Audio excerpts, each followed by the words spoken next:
Okay, now we've got Selected Poems by Gwendolyn Brooks versus Time and Again by Jack Finney.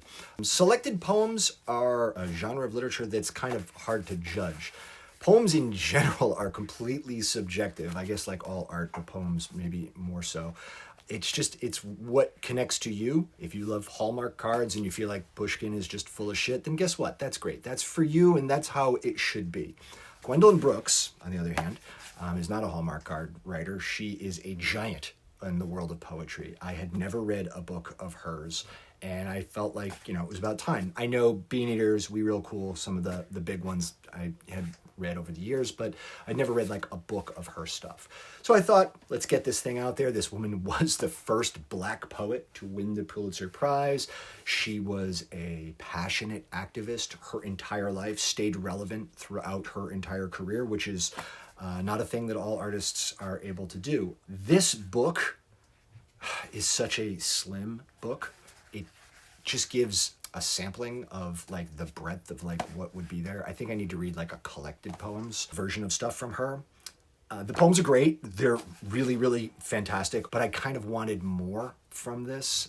If it's representing the work of like one of the most important writers, then I wanted more. And I felt like this just was like a sampling, and I wanted a buffet. How about that? On the other hand, Time and Again. This book was a gift from my dear friend Peter Robbins, the great Peter Robbins, and it's a delightful time travel book.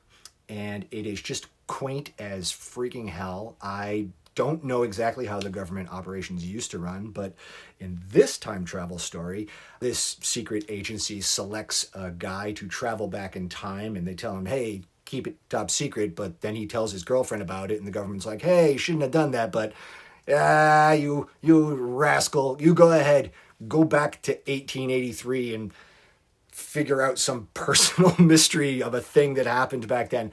It's very weird. Now, the book was published in 1970. I don't know, maybe the government was way more cool back then, like after Watergate and Vietnam, things were like, hey, let's sort of like be cool. But it's quaint. Maybe I'm just longing for a simpler time, maybe a time that didn't exist, or maybe it did in 1883. And maybe that's the point of the book. The book is incredibly detailed. It is like a travelogue of walking through New York. It is, in fact, filled with illustrations. It is a lovely, lovely book and a really lovely read. And in this matchup of these two works, I would probably go back to this one again. But I'll probably read more of her in some sort of like bigger sampling. I want the buffet. I don't want the sampling. This book wins.